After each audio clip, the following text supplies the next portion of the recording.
আসসালামু আলাইকুম, স্বাগতম জানাচ্ছি বিবিসি নিউজ আন্তর্জাতিক সংবাদে। শুরুতেই সংবাদ শিরোনাম, এরপর বিস্তারিত। যে শর্তে হরমুজ প্রণালী খুলে দিল ইরান, যুদ্ধবিরতি মেনে নিল ইরান, ট্রাম্পকে ক্ষমতাচ্যুত করার ডাক যুক্তরাষ্ট্রে, 10 দফা দাবিতে কি চেয়েছে ইরান। এখন বিস্তারিত। আপনি যদি ইসরায়েলের ধ্বংস চান এবং মুসলিমদের পাশে থাকেন, তাহলে ভিডিওতে লাইক করে চ্যানেলটি অবশ্যই সাবস্ক্রাইব করে দিবেন এবং আপনার মূল্যবান মতামত অবশ্যই কমেন্টে লিখে জানিয়ে দিবেন। যে শর্তে হরমুজ প্রণালী খুলে দিল ইরান। ডোনাল্ড ট্রাম্পের যুদ্ধবিরতি ঘোষণার পর নিজেদের প্রতিরোধকমূলক সামরিক অভিযান স্থগিত করার ঘোষণা দিয়েছে ইরান। দেশটির পররাষ্ট্রমন্ত্রী আব্বাস আরাগাচি এক বিবৃতিতে একথা জানান। তিনি বলেন, যদি ইরানের বিরুদ্ধে আক্রমণ বন্ধ করা হয় তবে আমাদের শক্তিশালী সশস্ত্র বাহিনীও তাদের প্রতিরোধকমূলক অভিযান বন্ধ করবে।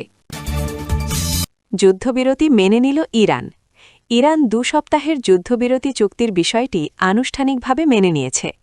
দেশটির সর্বোচ্চ জাতীয় নিরাপত্তা পরিষদ বিষয়টি অনুমোদন করেছে। পুরো প্রক্রিয়াটি আলোর মুখ দেখেছে পাকিস্তানের মধ্যস্থতায়। মেহের নিউজ এজেন্সিতে প্রকাশিত এক বিবৃতিতে সংস্থাটি এই তথ্য জানায় ইরান।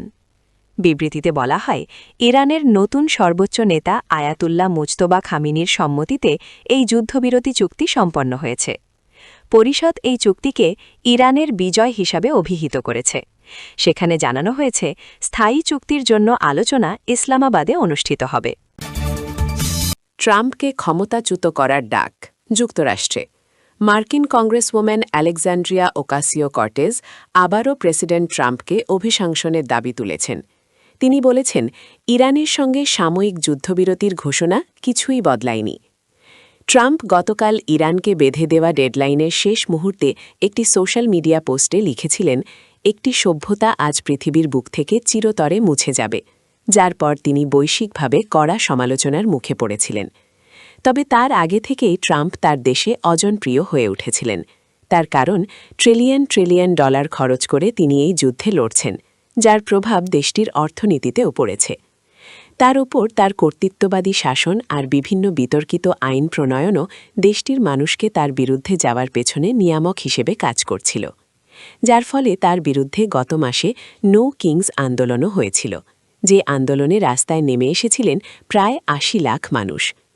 এত জনসমাগম যুক্তরাষ্ট্রের ইতিহাসে কোনো আন্দোলনই দেখাতে পারেনি বলে দাবি করেছিলেন আয়োজকরা। 10 দফা দাবিতে কি চেয়েছে ইরান? ইরানের সুপ্রিম ন্যাশনাল সিকিউরিটি কাউন্সিল বুধবার জানিয়েছে, যুক্তরাষ্ট্রের সঙ্গে 2 সপ্তাহের যুদ্ধবিরতি মানে যুদ্ধ পুরোপুরি শেষ নয়। ইরানের 10 দফা পরিকল্পনার বিস্তারিত বিষয়গুলো আলোচনায় চূড়ান্ত না হওয়া পর্যন্ত এই যুদ্ধ চলবে বলে দেশটি স্পষ্ট করে দিয়েছে। ইরানের আধা সরকারি বার্তা সংস্থা মেহের নিউজ এজেন্সি 10 দফা পরিকল্পনার বিস্তারিত প্রকাশ করেছে। প্রথম দফায় ইরান চাইছে যুক্তরাষ্ট্র নিশ্চিত করুক যে ভবিষ্যতে আর কোনো আগ্রাসন চালানো হবে না। দ্বিতীয় দফায় হরমুজ প্রণালীর নিয়ন্ত্রণ ইরানের হাতেই রাখতে হবে। তৃতীয় দফায় ইরানের পরমাণু সমৃদ্ধকরণের অধিকার মেনে নিতে হবে। চতুর্থ ও পঞ্চম দফায় ইরানের উপর আরোপিত সব প্রাথমিক ও দ্বিতীয় স্তরের নিষেধাজ্ঞা তুলে নেওয়ার দাবি করা হয়েছে। ষষ্ঠ দফায় জাতিসংঘ নিরাপত্তা পরিষদের ইরান বিরোধী সব প্রস্তাব বাতিল করতে হবে।